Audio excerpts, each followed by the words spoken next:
Praise the lord. ఈరోజు దేవుని పరిశుద్ధమైన వాగ్దానము.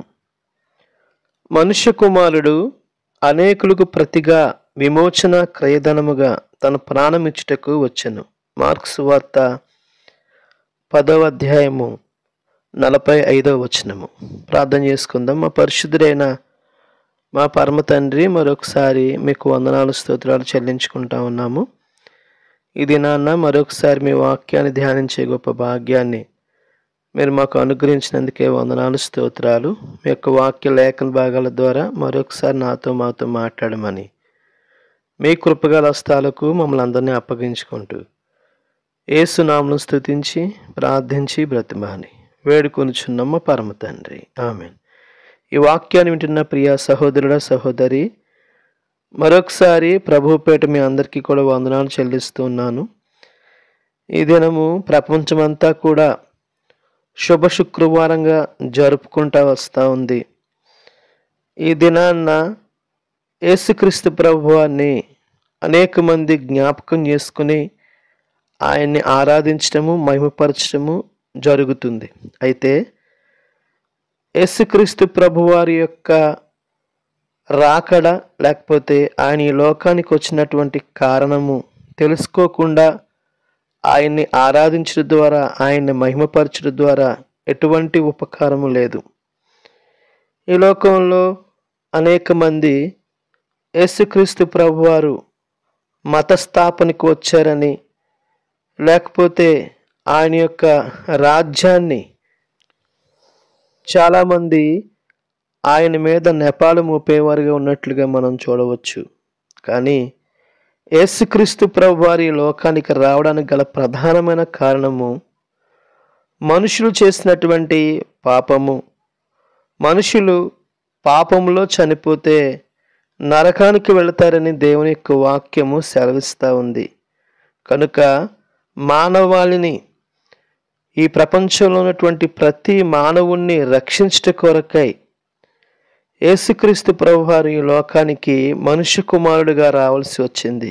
అంతేకాదు, ఆయన మానవుల యొక్క విమోచన క్రయధనముగా ఆయన అప్పగింపబడుతూ వచ్చారు. తన ప్రాణాన్ని బలిగా అర్పించినట్లుగా మనము గమనించవచ్చు. ప్రియ సహోదరుడా సహోదరి, నీవు యేసుక్రీస్తు ప్రభువారి యందు విశ్వాసం ఉంచావా? ఆయన నీ పాపముల కోసం చనిపోయారని నీవు నమ్ముతున్నావా? నీ పాప విమోచన కొరకు ఆయన పాద సన్నిధిలో నీవు వ్యక్తిగతంగా ప్రభు సన్నిధిలో పశ్చాత్తాపం పొందావా? యేసుక్రీస్తు ప్రభువారు నీ కొరకే కలువల సిలువలో రక్తమంతా కార్చారని, తన ప్రాణాన్ని నీ కొరకు అప్పగించారని నీవు తెలుసుకున్నావా? ఒకవేళ అలా తెలుసుకోకుండా ఉంటే ఈరోజు నీకు అది శుభ శుక్రవారంగా ఉండదు. కానీ నీవు తెలుసుకుంటే, ప్రభు సన్నిధిలో నీ పాపాలు ఒప్పుకుంటే, ప్రతి దినము కూడా ప్రభువును ఆరాధించే భాగ్యము, ప్రతి దినము కూడా నీకు ఒక శుభ శుక్రవారంగానే ఉంటుంది. ప్రభు నిన్ను ఆశీర్వదిస్తారు. ఒకవేళ నీ పాపాలకు విమోచన పొందకుండా, నీ పాపానికి నీవు పరిహారము యేసుక్రీస్తు ప్రభువారు చేశారని నువ్వు నమ్మకుండా ఎన్ని శుభ శుక్రవారాలు, గుడ్ ఫ్రైడేలు నువ్వు జరుపుకున్నా దానివల్ల ఎటువంటి ఉపకారము లేదని మరొకసారి ప్రభు పేట తెలియపరుస్తూ ఈ మాటలు ముగిస్తున్నాను. రండి ప్రార్థన చేసుకుందాం. మా పరిశుద్ధుడైన మా పరమ తండ్రి, మరొకసారి మీకు వందనాలు స్తోత్రాలు చెల్లించుకుంటా ఉన్నాము. మరొక సమయంలో మీ పాసందులో చేరే విధంగా ప్రార్థించే సమయాన్ని మీరు దయచేసినందుకే మీ నామాన్ని స్తుతిస్తూ ఉన్నాం మా పరమ తండ్రి.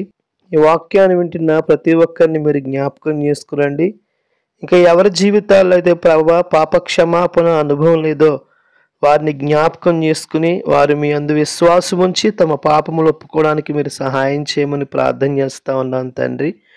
మనుష్య కుమారుడు అనేకులకు ప్రతిగా విమోచన క్రయధనముగా తన ప్రాణమిచ్చుటకు వచ్చారనేటటువంటి విషయాన్ని అనేక మంది గ్రహించడానికి ప్రభువా వారు నిజమైనటువంటి పాప క్షమాపణ అనుభవంలోనికి నడిపించబడినట్లుగా సహాయం చేసి మీ నామానికి మహిమ తెచ్చుకొని ప్రార్థన చేస్తూ ఉన్నాం.